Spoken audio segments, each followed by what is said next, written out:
What is up guys, Blue Spooky here with a new daily video. All of the stories therein are new to this channel as well as I can keep track of. So if you guys end up enjoying this video and you guys are enjoying these daily videos, please be sure to like, share, comment, and subscribe if you feel so inclined. It really helps the video to do well and ensures I can keep making these videos daily for a long time to come. If you guys have any thoughts you'd like to share in the comments, either about the stories or the video itself, please be sure to leave them in the comments below, as one of my favorite parts about doing this is reading your guys' comments, even if I may not always be able to respond to them. Either way, I'm gonna let you guys enjoy the next hour or so of true scary stories, and I'll see you again at the end of the video. Thanks for watching.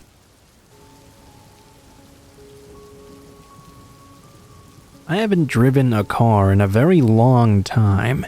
I was never really that good at it, and although I had a driver's license for a while, I eventually just let it expire.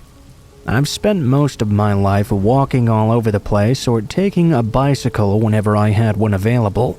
This happened many Halloweens ago. At the time, I did not have a bike. I lived alone, in a house in a not-so-great neighborhood. The thing that I liked least about the place, though, was how people took care of their animals. I know it's debatable whether you should let your cats roam about the neighborhood or not, so I won't get into that, but there is a leash law in the town I lived in. A lot of people didn't follow that law, and they let their dogs roam free in the streets. As you can imagine, that caused some serious problems. It was very cold on this Halloween night. This was a bit unusual for the area that I lived in, because it was normally pretty warm around October in this part. The temperature was in the 30s throughout the day though. I was going to go out earlier in the day and buy myself some Halloween candy, but it was far too cold for me to do that. As it got down to night though, I was craving candy so much that I decided to go ahead and walk to the store and get some. I got bundled up, dressed in layers, and set out for the store. It was surprisingly dead outside for a Halloween night, no pun intended. I chalked that up to the foul weather though. The people in town were nowhere near used to it being like this. As I walked along, I noted there was a big white dog that was hanging out in front of a house across the street from me. He was barking at me as I was approaching my turn, but I didn't really think much of it. That was normal for the neighborhood. When I turned the corner, however, the dog started running across the street toward me. He didn't seem aggressive and stopped in the street. I put out my hand palm up to show him I didn't mean him any harm. He stopped for a moment, then began barking again. He got closer to me, and I really started to get startled.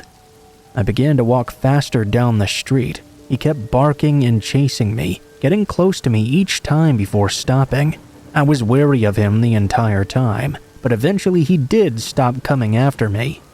There was a Dollar Tree store that I walked down to in order to get my chocolate. I got in, and at that point I was more than ready to just go home. Even though I was bundled up, I was still not feeling great out in the cold. I wanted to get back into my warm house. On the way back, I recalled my encounter with that dog. I really didn't want to have to go through that again. I began wondering what I was going to do while walking back.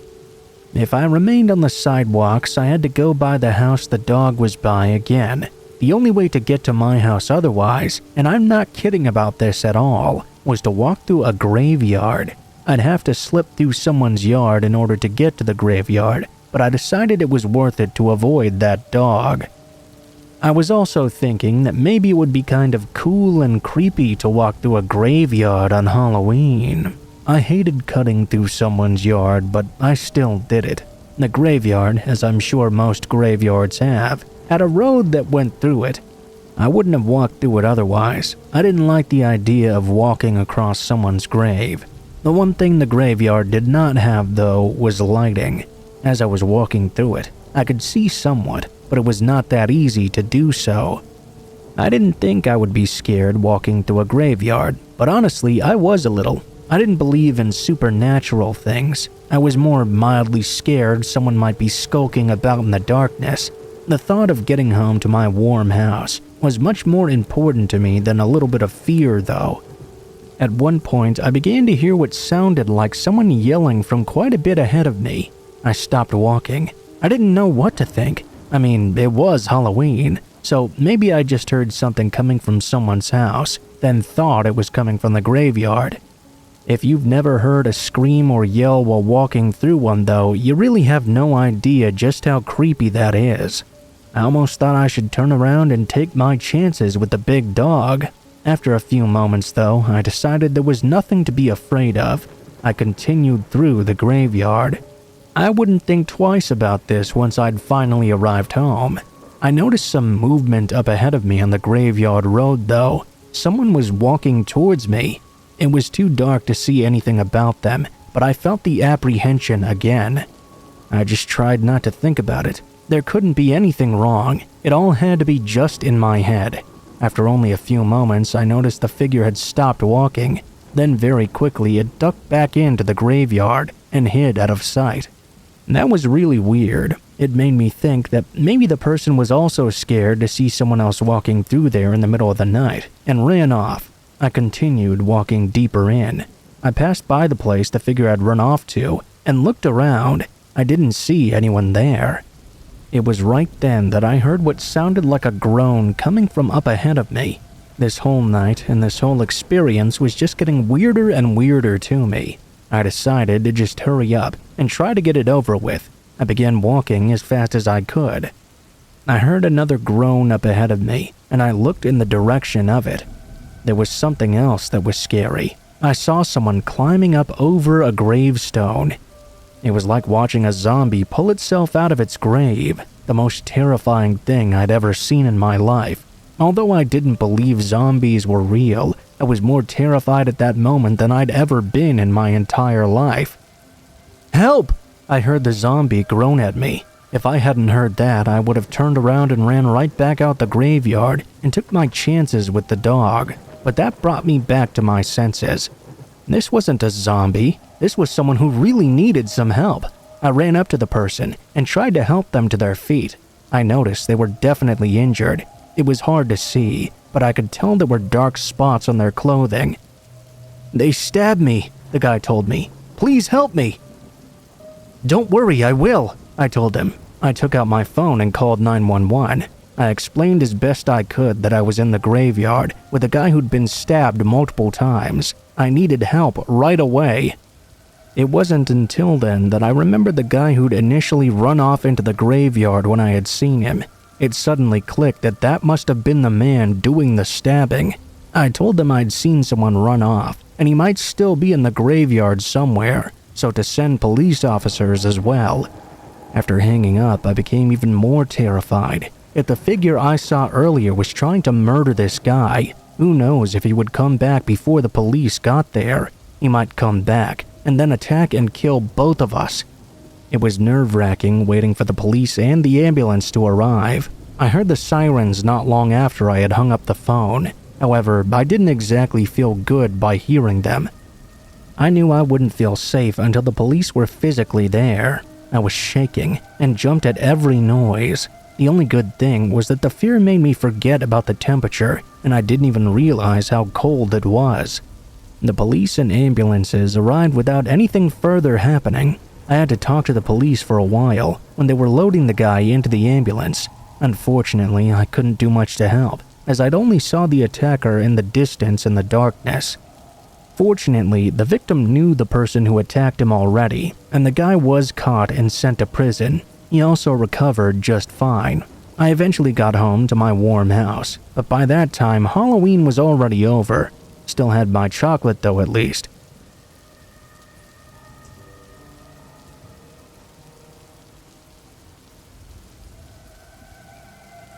I love trick-or-treating. I always enjoyed it when I was a kid, and when I got older and got my own place to live, I really loved giving out candy as well.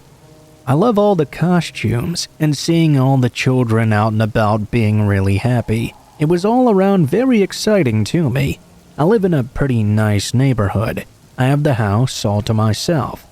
I was fortunate to have a good job and was able to get it when I was very young. I never needed to have a roommate, and people in the neighborhood all knew that I lived alone. I was in my mid-20s when this happened. It was a nice Halloween, and trick-or-treating went by pretty quickly. Soon it was dark and cold outside, and there were no more people in the streets and yards. I watched some scary movies for a little while before I finally decided to head to bed. I have to admit I did get a little bit worked up from watching these movies. I still do get a little scared of them. Plus, the back of my couch faces the big picture window that in turn looks out onto my front lawn. There were a few times while I was watching these movies that I thought I heard some noises coming from behind me. It was like someone was tapping on my window. The first couple of times, I turned around and looked out to see what it was. Of course, there was nothing out there. It was all in my head, and I knew it from the very start. After lying down for a while, I was finally tired enough to go to bed. Even though I lived alone, I always slept with my bedroom door closed. I was like that with all my closets too. I always had to keep the doors closed on everything. Whenever a door was open, I always had this scared anxiety that I would eventually see someone standing in the doorway. It was one of the few things that really made me super anxious. Still a little bit scared from the movies I had been watching, I finally began to drift off to sleep. That was when I heard what sounded like a knock at my bedroom door. I had only just been drifting off, so I was surprised and immediately opened my eyes. After a moment or two of being scared, I remembered that it's not uncommon for people to hear knocking sounds when they're drifting off to sleep. I decided that must be what was happening and tried to fall asleep again. That time, I was successful enough to fall all the way down to deep sleep. A very short while later, which I knew because of the time on my alarm clock, something woke me up. I sleep on my side, so I rolled over onto my back to look around. As I completely woke up, I saw my worst fear. There was someone standing in the doorway to my bedroom. It was a dark and terrifying looking figure, although I couldn't make out any details at all. "Trick or treat," I heard the figure say, in a very terrifying voice. I was scared, but I was able to get my bearings about me pretty quickly. I reached over to the nightstand by my bed and opened the drawer. I went in and pulled out the loaded gun I always kept in there. The guy's eyes must have been more adjusted to the dark than mine were. He had to have seen that I had the gun because he immediately started moving away. I heard him moving through the living room, and then I heard the front door open but not close. The first thing I did was get up and go into the living room. I was worried maybe the guy had tricked me and hadn't left the house at all. I searched around but couldn't find him. I closed and locked the front door and turned all the lights on. After that, I went back into my bedroom, turned on the lights there after closing and locking the door, and used the phone in the room to call the police. Then I backed myself into a corner with my gun and waited for the cops to arrive. The cops searched the house, but they didn't find anyone there. There were no signs of a break-in either, but that was no surprise really. I very rarely locked the front door back then because I lived in such a safe neighborhood, but after that night I always did.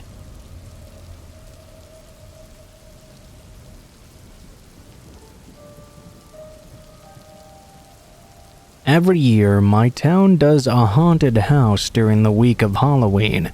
I had been going to it since I was very young, and I still do go to this day. There was one time, however, when I was much younger, that I had a really bad time at one. I was in middle school at the time. There was a bully named Richard who always gave me a really hard time. Normally, I was able to avoid him and never got into any serious problems with him.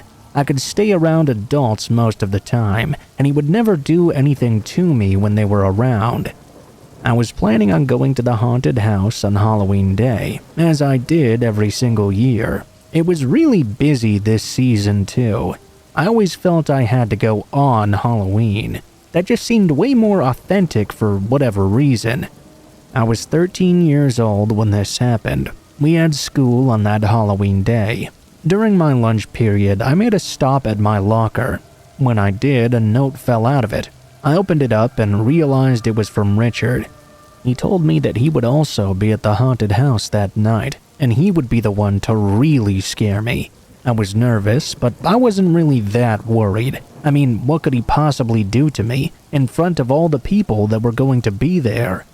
I had every reason to believe I would feel safe among that many people. It was dark by the time I got in line for the haunted house. It was just as busy as I thought it would be, too. I was a bit nervous and kept looking around for Richard. I didn't see him anywhere in the line, and like I mentioned, I didn't really think he would try anything in front of so many people. As the line grew longer and people kept going in and out of the haunted house, I still couldn't see him anywhere. I eventually decided the note must have been nothing more than him wanting to scare me. I went into the haunted house, and I was happy that they did everything so different each year. You could go through the house with your friends or by yourself. I didn't have anyone with me, so I decided to go it alone. I have to say, I was still a little bit on edge, but I was enjoying the house quite a bit. If anything, it actually enhanced the experience. I entered this room, and the door shut behind me. It was dark, but there was a strobe light in the room. It was empty except for a chair that was sitting in the corner, and there was a scarecrow sitting on that chair. The strobe light made the whole scene extra creepy, and I was absolutely nervous. I knew that someone was probably in the scarecrow costume and would get up and start creepily moving towards me. Then I would have to go to the other door and leave the room. Sure enough, the scarecrow got up and started moving towards me. With my heart pounding, I made my way to the door. Before I could get my hand on the knob, the scarecrow moved fast and grabbed me in a headlock. He pressed all his weight down on me, and I fell down to my knees. He was really strong. I heard Richard's voice whisper in my ear, "I told you I would be here." It hadn't even occurred to me to think he might have been working in the haunted house. By that point, I was really scared. I tried to call out to someone for help, but he had his arm around my neck. He was choking me, and I wasn't able to make much sound. I actually thought the guy was going to try and kill me. I had never been so scared in my life. I only wished I had convinced my family to come with me that time. I don't know how long it was, but it couldn't have been too long before the door opened. I realized the next people touring the house must have opened the door to the room. I was hoping they would pull Richard off me, but they didn't at first. I found out later they thought the scarecrow choking a person was supposed to be part of the haunted house. Fortunately, they recognized me as being the person in front of them in line. They were 3 high school guys. They pulled Richard off me, and I fell to the ground. One of them went and got another haunted house employee, while I laid there trying to recover my breath. This is further good news concerning this story too. I didn't have to put up with Richard any longer at school for quite a while. He got sent to juvie right after, and he deserved it.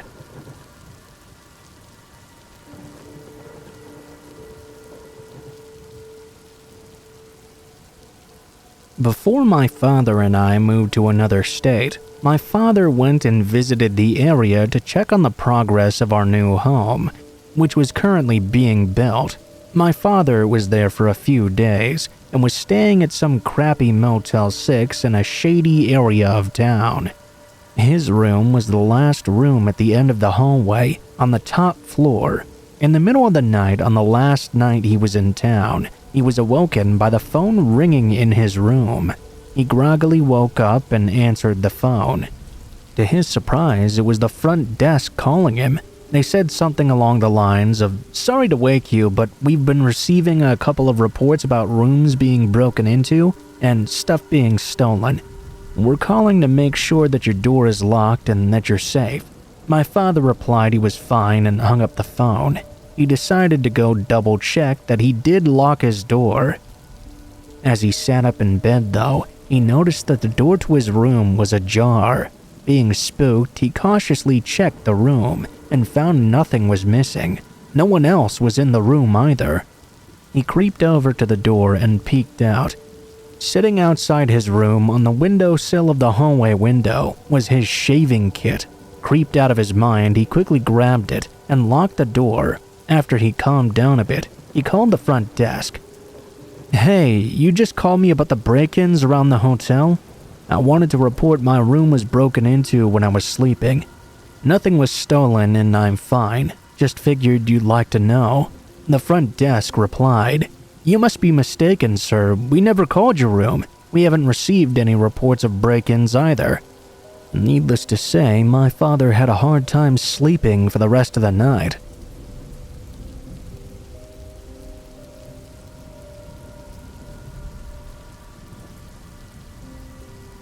I hike in a lot of remote areas. I was hiking in Pennsylvania, miles from anything. Not even a trail really, just bushwhacking it through the woods.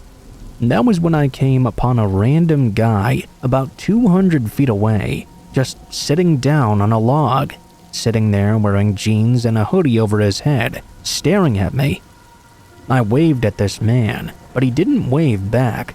I started walking over and waved again. I yelled out something to him like, "Wow, I wasn't expecting to see anyone else out here."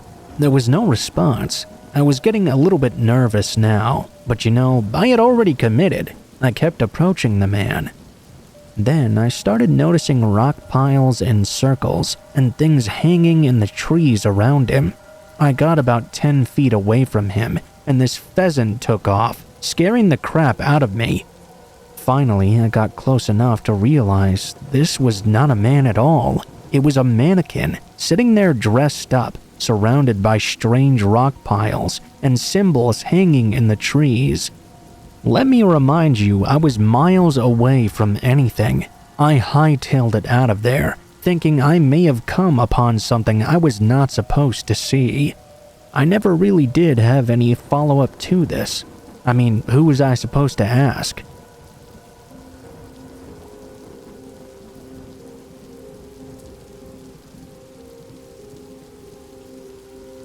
Back in 2003, while stationed in Portsmouth, Virginia, I was going through a divorce. As such, I'd moved back into the barracks, reeling from the stress of the divorce.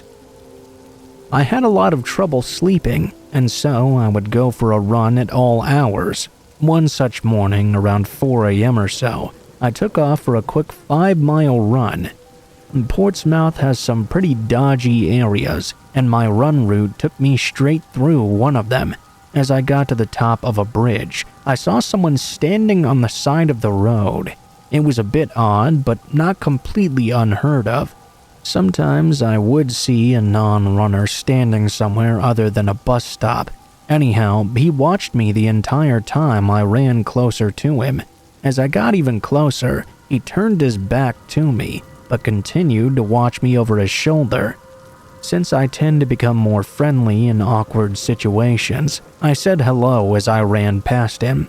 I picked up my pace though, and after a couple of minutes, I had pretty much forgotten about the encounter. As I continued my run, there was a bridge that went over an interstate.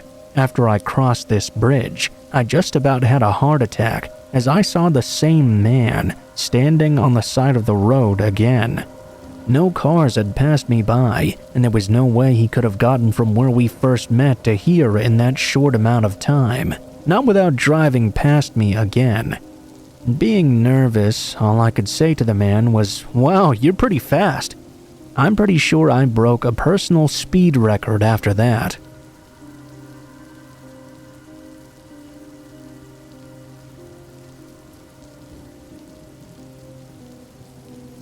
I was fishing with my uncle. We were in a small aluminum boat, just sort of floating down a river, looking for a good place to drop anchor and start fishing.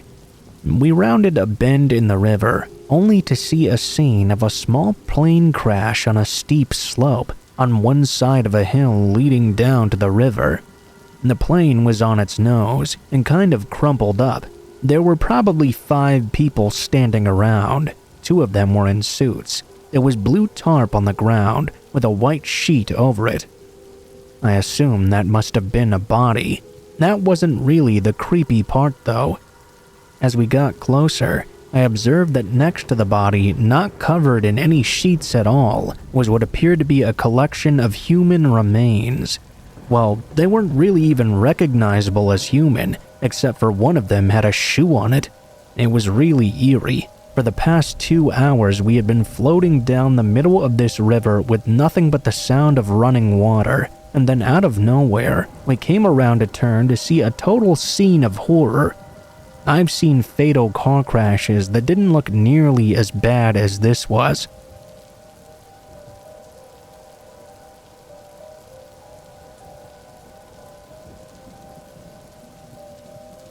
This was back when I was a little kid in Eastern Europe. My cousin and I were walking through the woods. We were maybe 8 or 9 years old. It was more like a large urban forest, big enough to get lost in. Suddenly, we saw a man standing in the bushes. He was wearing nothing but tighty-whities, dress shoes, and a fancy watch. He had his back towards us. We kind of froze, standing there and staring at him. He must have heard the rustling sound behind him because he slowly turned around. He had the creepiest smile on his face and slowly started moving towards us while making a beckoning motion with his finger. I remember being frozen with fear for a few moments before turning around to look at my cousin. He was no longer there. I could only see his heels flashing in the distance as he was running away. Of course, I followed immediately. I don't think I ever ran that fast before or since.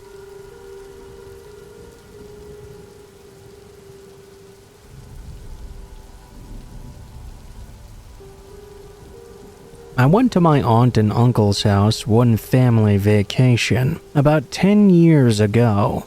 We drove from South Texas to some small town in Missouri. I can't even remember the name of it. We arrived there about 1 a.m. The family consisted of myself, 2 younger sisters, my mother, and my father. Most of the family was hungry from the long drive and wanted to see if a McDonald's was open. I was tired from the long car ride and wanted to stay home instead. My mom said one of my sisters would be staying as well.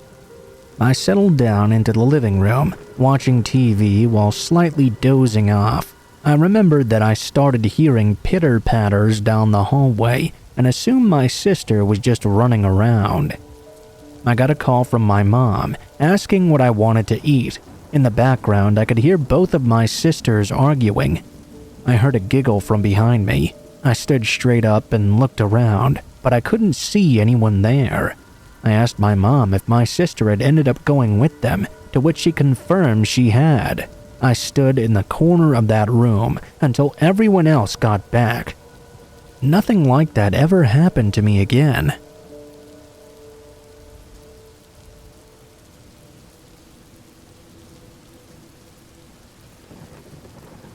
This happened recently.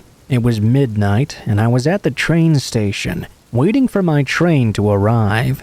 I noticed this really tall guy walking in my direction and carrying a suitcase. As he came closer to me, I noticed he was really struggling to carry whatever was inside this suitcase. It looked really heavy, and oddly enough, it seemed to be leaking some sort of liquid. It was certainly not water. It seemed much thicker and darker. As this guy approached me, he ordered me to take his suitcase from him. The tone of his voice was way too aggressive, and he didn't sound sober at all.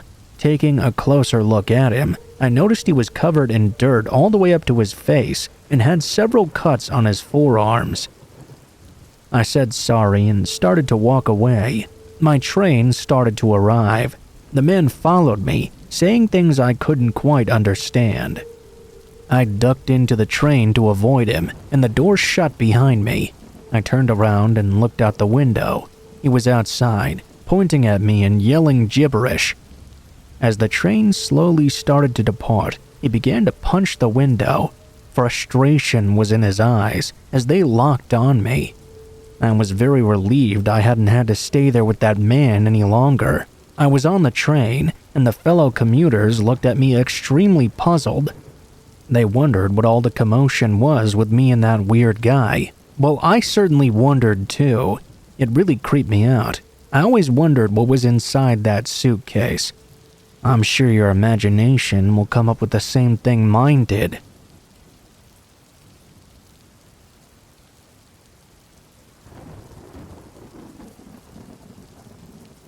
When I was 15, I was in a really bad mental headspace. With that being said, I was depressed, lonely, and desperate for anyone's attention.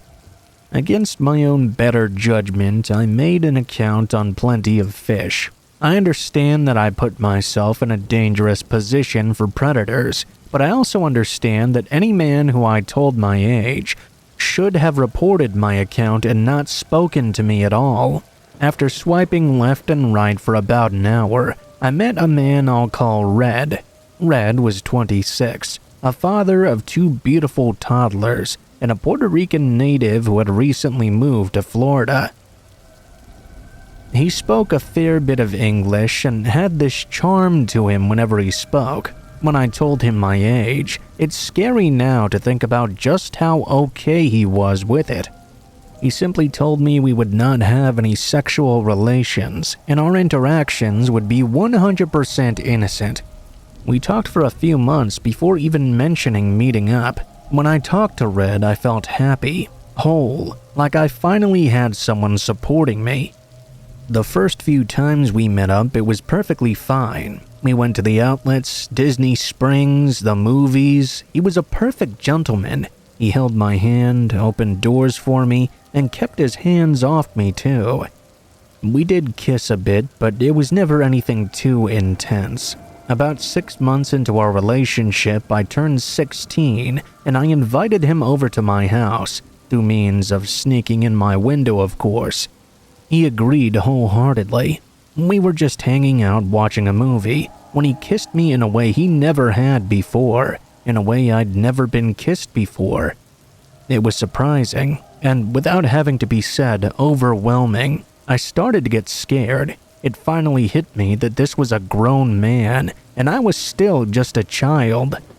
I got off my bed and told him he had to leave. I wasn't ready for this. His face immediately contorted into anger, and he stepped towards me, trying to convince me through gritted teeth not to make him leave. He reached out to grab my shoulders, and out of instinct, I shoved his chest to make him back off, only for a harsh shove to be returned right at me. A hot, sharp pain suddenly overwhelmed me, spreading from the back of my head and down the rest of my body. Then everything went black. The next thing I knew, I was hearing a blood-curdling scream. Hazed out and too weak to open my eyes fully, I could just barely tell it was my mom. I felt a wetness on my head, and my body felt so cold now. It was just as I gathered that something was really wrong, that I lost consciousness again. The following time that I awoke was in a hospital bed. My head was pounding and aching in the back. I reached up hazily to feel where the pain was coming from, and my fingertips grazed a row of staples on a now bald patch on the back of my head. It made me wince. Things went by fast from that point on. A doctor and my mother and father explained that I must have slipped and hit my head on the windowsill, being that's where the first impact was made. Before falling the rest of the way onto my floor, my mom had come to my room to wake me up for school in the morning and found me laying there in a pool of my own blood. She thought I was dead because my breathing was so faint. They had no idea as to why I'd slipped, and I was too embarrassed and ashamed of myself to tell anyone. I didn't think I deserved justice for what Red did to me. Later on, I found out my obstacles from the injury, hearing loss in my right ear, as well as an inability to retain old memories. This event and a flash of memories from my childhood are the last things I remember from before the incident. Though I was saddened by this, I was happy to be alive and to never see Red again. Now being 18, a few months ago I signed up for Plenty of Fish once more. I kept my wariness this time though, and didn't actually go on any dates. I looked out for warning signs, and upon the first blocked just about everyone. One day I received a message, and I could see it was from Red. I had blocked him on any other platform, including his number. It simply said, "Hey, how have you been?" I didn't respond, but I looked at his profile. It still said he was 26 years old. I had a feeling he lied to me about his real age. Perhaps I didn't know anything about this man at all. After all, he must have thought he killed me, and he still selfishly ran off without even attempting to see if I was still alive.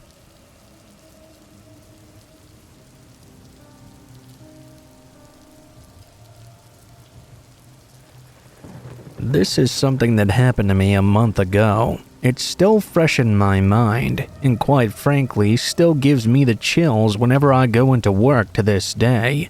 Some background before I go into this story. I'm a female who also happens to be gay. I have a girlfriend, and we both had promise rings. Rings that we show off to anybody that leans toward the flirtier side or tells us they want to take us out on a date or something like that. Anyway, I work at a small mom-and-pop coffee shop in a small community. There's a few coworkers and a lovely boss that treats all of us very well. We all got along well and even went out together outside of work just to hang out and have a good time. There was one coworker that I was rather close to, and am now even closer to this day, Matt. Matt is a tall guy, taller than me even, and I'm 6 foot. He had a slim but muscular build. He was a super nice guy, and we'd been great friends ever since he started working at the shop with us. We get all sorts of people coming in there, mostly middle-class or upper-class people that tend to be very nice, apart from the picky, entitled assholes, of course. There were also a few strangers that blow in from out of town from time to time. No big deal. We had a regular come in almost every weekend. I'll call him James. James was a rather good-looking guy, however, a lot older than I was. Let's say that I'm old enough to be in college, but not quite old enough to drink yet. According to my boss, he came around the shop about once every other week to treat himself, but ever since I'd started working there, he came in every weekend to buy a small coffee or some random pastry to snack on. My boss joked, saying it must be because he had a crush on me. I laughed it off at the time, but I probably should not have. Whenever I was at the register, he would get this huge smile on his face and ask me about my day. I would reply with the standard small talk and make his order so I could continue doing whatever else I had to do. If I wasn't at the register, though, he would wait until I was done doing whatever I was doing so I could cater to him only. He refused to let anybody but me help him at the register. I thought that was a little weird and had some small red flags going off, but not enough for me to really get paranoid. Then he started asking me the snooping personal questions, though. He would ask me about where I was going to school, if I lived in the neighborhood that was 5 minutes away, what my favorite flowers were. At this point, I was uncomfortable with all his questions and gave very vague answers. I just outright ignored the prodding about my favorite flowers and what school I went to. I casually brought up that my girlfriend and I were planning to go on a date at some point. I even showed him the ring she gave to me, so he could see very well it wasn't just some made-up thing. His entire attitude immediately changed. He went from all smiles to a straight face and monotone voice as he snatched his coffee from me and briskly walked out the door. I felt triumphant. I figured that would be the end of it. I volunteered to take out the trash to the large bins outside. The back of the shop was surrounded by other buildings that were also little restaurants and bars. They all used the same bins, and it was rare to encounter anybody else when you're going out to dump the trash bags. Sometimes the other workers would be out having a smoke, but that wasn't until later at night, and the coffee shop usually closed around 5 in the afternoon. I went outside at around 1. As I was lugging the large bags outside, I noticed a man standing in the center of the sidewalk a few feet away. Tons of people walked their dogs around that area, so I didn't really think twice about it. That was until I took a double take after throwing the bags in the bin. It was James. He was just standing there staring at me, and with my chronic anxiety and paranoia, something in me told me I needed to stop looking and start booking back to the shop. Just as I turned around to start fast walking back, I heard large lunging footsteps running toward me, and I instantly picked up speed. Right as I bolted up the steps and opened the door to the shop, I turned around and slammed it. I saw James was right behind me, and about to stop the door until I shut it.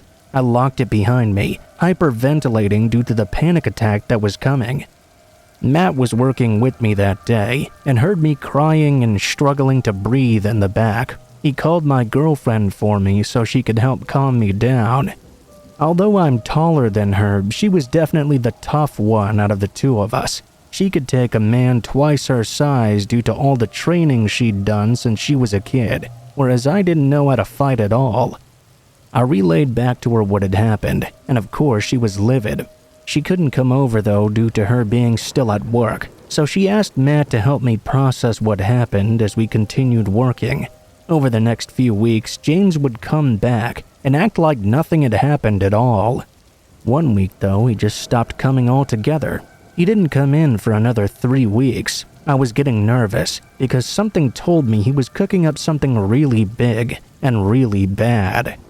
Now, I only worked weekends at this point due to me being in school. Matt worked both weekends and 2 days during the week, so I asked him to see if James would be coming in those 2 days. He obliged and said he would let me know. I didn't get any texts during the week, and a feeling of dread was building up in my chest that I had to work that weekend.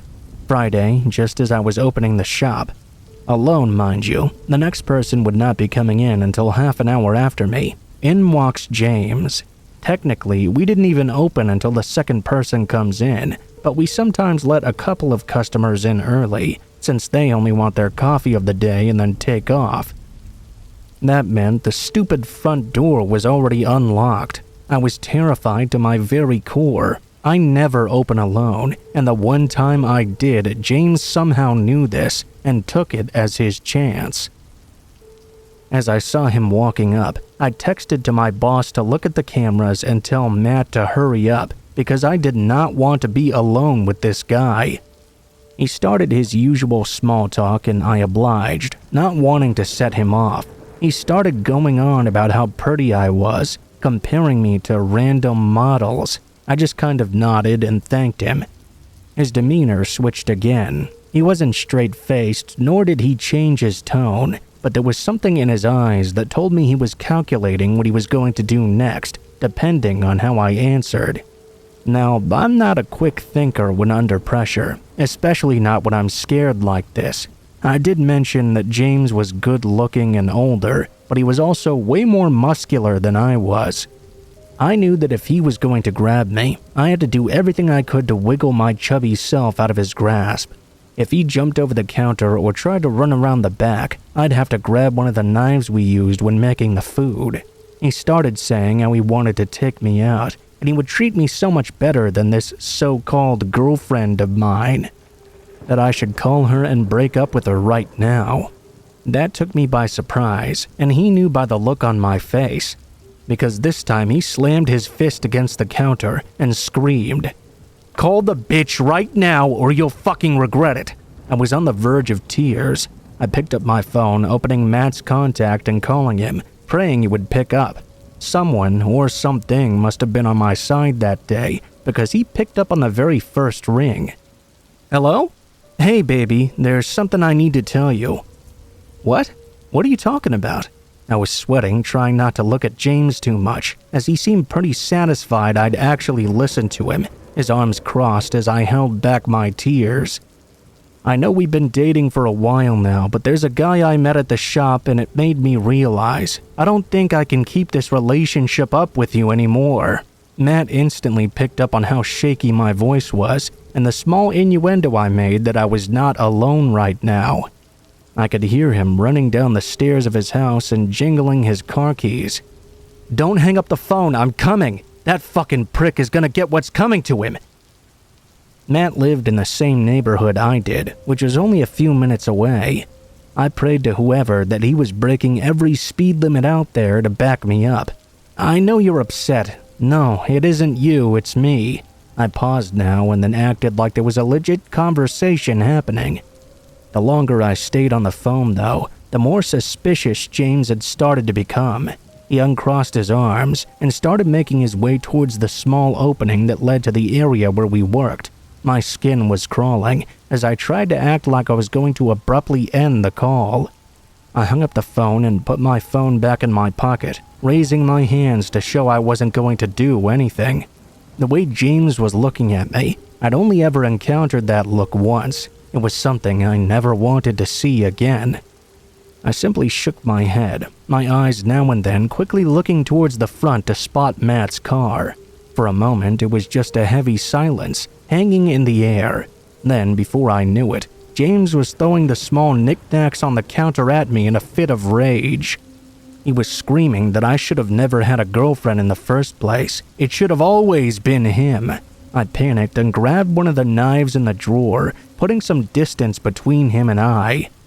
I'm gay, you moron. I like girls. I don't want your saggy, limp, microscopic... Spit was flying out of my mouth as the adrenaline slowly turned into anger. I was so mad my glasses started to fog up before James could even hop the counter, and he looked like he was ready to murder me. The back door slammed open.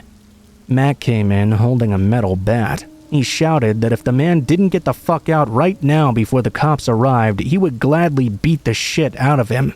I instantly ran over to Matt and stood behind him. Just as James was about to lunge for the both of us, the red and blue lights outside made him think twice. He bolted towards the back door. Matt tried to block him, but it didn't work. Just as the cops burst inside, James was already gone. By then, I was a shaking mess. The adrenaline that had been holding me together was now completely gone. I fell to the floor and started to sob. Matt once again called my girlfriend, who thankfully was off that day, and rushing from her place in the city to come see me. The one of the cops tried their best to calm me down, while the other was talking to Matt and asking for a description, telling us another car was patrolling the area and trying to find him. Apparently, he had come to the shop on foot. They found his car parked several streets away from the center, where all the restaurants were. My boss came in as soon as they could and handed over the security footage they had gotten from that morning. I was allowed to go home for the rest of the day. I chose to go to my girlfriend's place just in case. They told me that if I ever saw James in my area, or my girlfriend's area, to not hesitate to call them again. My boss also posted his face outside the shop as well as inside to let people know that if they saw this man to call the police and that he was not allowed to be inside, especially during weekends. It just makes me think that if Matt didn't live so close by, if I hadn't stalled the man for as long as I had, what would he have done to me? Would he have hurt me in the shop? Or dragged me all the way back to his car and taken me somewhere else? I truly believe this man had something sinister planned for me.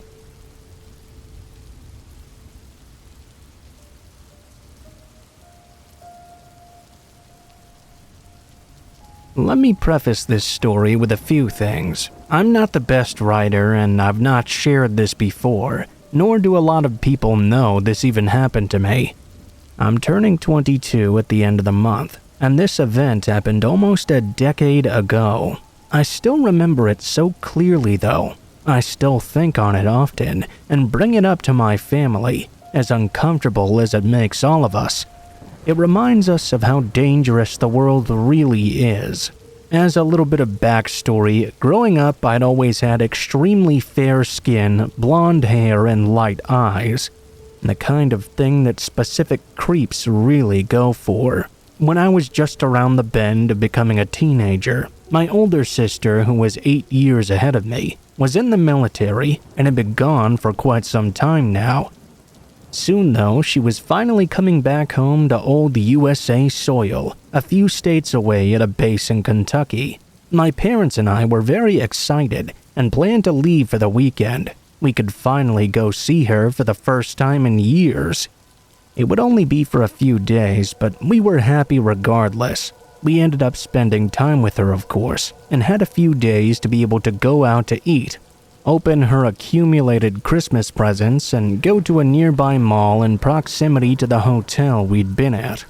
I've never seen someone so happy just to wear regular civilian clothes. I digress though. Right from the get-go, our last night together felt odd as we walked this mall. I guess it was just one of those creepy vibes you get when in an unfamiliar area. It wasn't too long until closing, and at this time frame, malls closed at about 10 p.m. or so. I'm sure you know what happens at malls. You go in and you look at everything. Unbeknownst to us at the time, the four of us came across the last store we would be stopping at for the night before leaving. We walked in, and it was not a particular store we'd usually go to, something about expensive streetwear clothing. Being the pesky 12-year-old I was going back and forth pestering my mom and dad while walking around the store, as my sister looked around as well. Suddenly, my sister walked over to my mother and whispered something in her ear. A man with the most well-defined black mustache I can remember had been tailing us and doing the typical retail routine.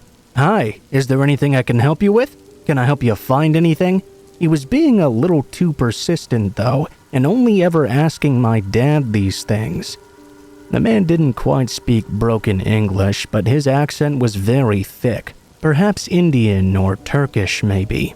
My sister and mother walked out of the store and kept eyeing back at my dad. They were giving him the "all right, let's go now" look. Me being 12, I was feeling even worse vibes. I didn't understand why my mom and sister were wanting to leave so badly, but I went to catch up with them regardless. As my dad noticed us all leaving, he began to walk out as well, but the man stopped him as I was still in earshot. I found out this man had been staring at me almost the whole time. He looked away from me, back to my dad, and then asked him this: "How much for the little one?" My dad, visibly confused, chuckled uncomfortably, thinking it was some kind of really tasteless joke. My mother and sister didn't hear this, and were still waiting for myself and my dad to catch up several feet away. "What?" My dad furrowed his brow and replied, hoping for some kind of explanation. The man proceeded to say he wanted to purchase me. Visibly angry now, and realizing the man was completely serious, he said, "We don't do that here." He started hurrying me away to my mom and sis, and we started leaving as he told them what just happened.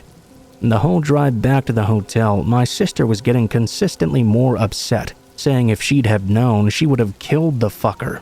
Honestly, I'm not sure there's really anything we could have done though. Regardless, the entire situation was entirely fucked up, especially now that I'm old enough to realize the implications of what was going on.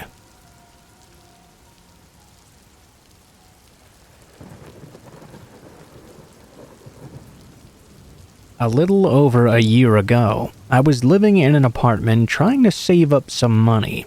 It was a small one-bedroom arrangement, and the rent was somewhat manageable. At the time, I wasn't dating, and I surely wasn't looking to date either. I was happy enough going to my 9-to-5 job, then coming home to relax with some video games. The apartment building itself was alright. It was nothing to write home about. Everything on the inside worked, and for the most part the tenants were quiet and kept to themselves. The one downfall for me, though, was the view from my balcony. I don't know if this is an unpopular opinion, but I wanted the third-floor apartment so I could sit outside and read, or take in the fresh air. The fact that I had another apartment building in my direct line of sight was kind of a buzzkill for me.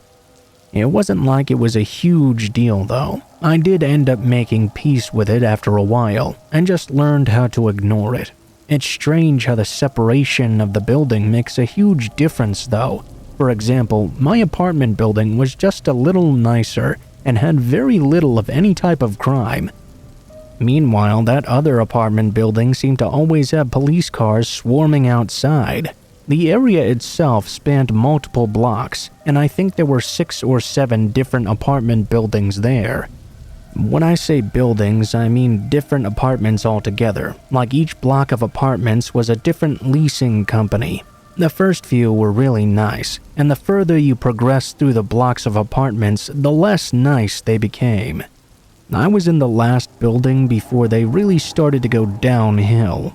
Like I said though, I got used to that sort of thing. Every once in a while I would get to see a show, better than you could watch on any cop show.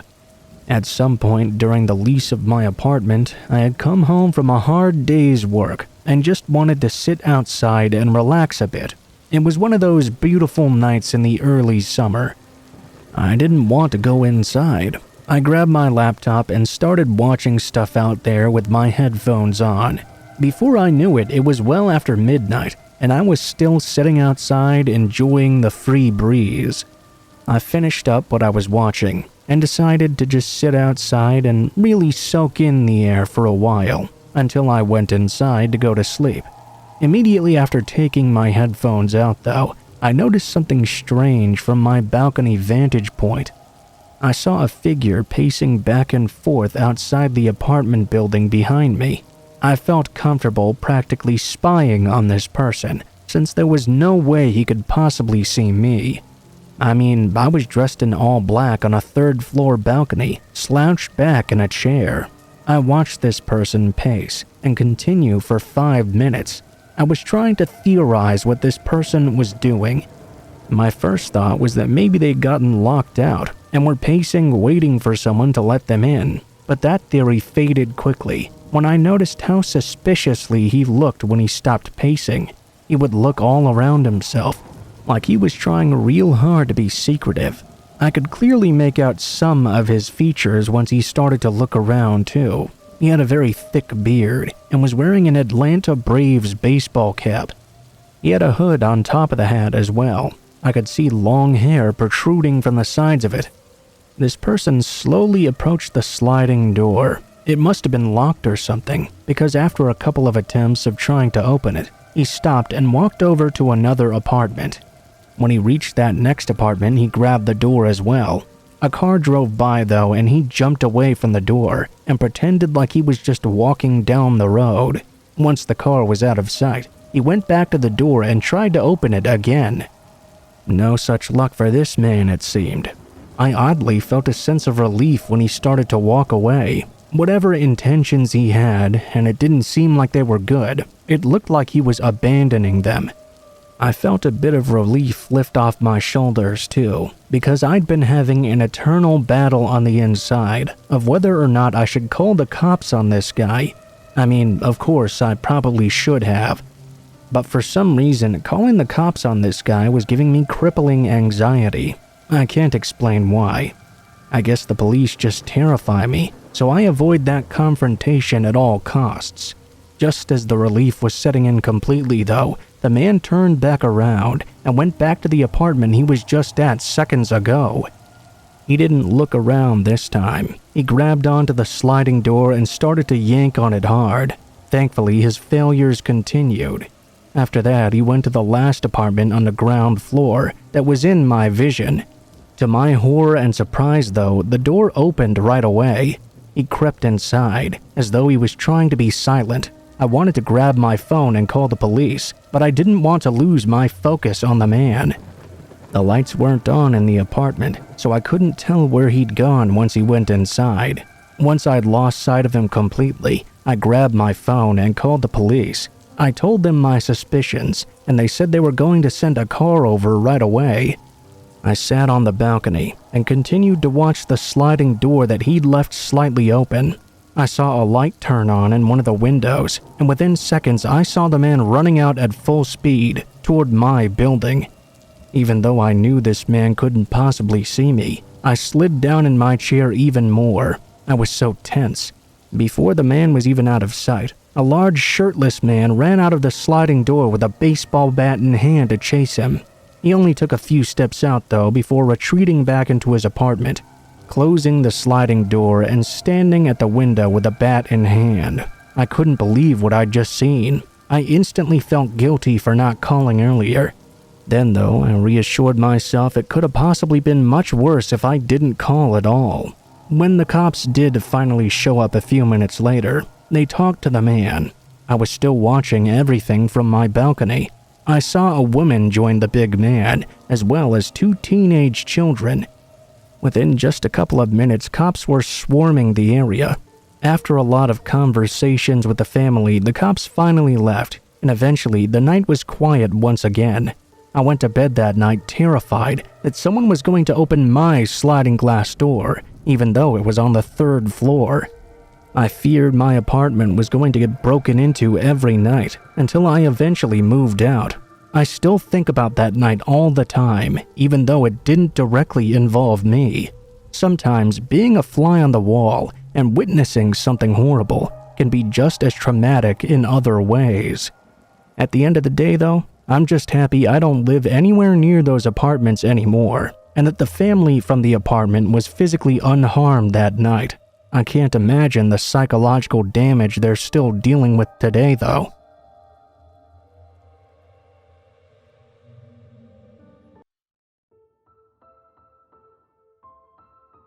What is up guys, Blue Spooky here. Thank you guys so much for watching, especially if you made it this far to the end of the video. If you liked the video, please be sure to like, share, comment, and subscribe if you feel so inclined. If you have any feedback for me as well, be sure to leave that in comments below the video. If you guys have a story you'd like to send in, or if you'd like to contact me for any reasons, there will be links to my social media in the description below the video, including my Facebook, Gmail, and Twitter accounts. Go ahead and send me a message on any of those, and I'll try to get to you as soon as possible. If you do decide to send in a story, please be sure to include in the tagline what the name of the story is if it has one, what type of story it is if it has one, and how you'd like to be credited in the description below the video. Please make sure to include as much detail as you feel comfortable with, and try to use as much proper grammar as possible to make sure you have the highest chance of appearing in a future video. Overall, I think that's pretty much it for now guys, so thank you so much for watching, and I hope you guys have a great day.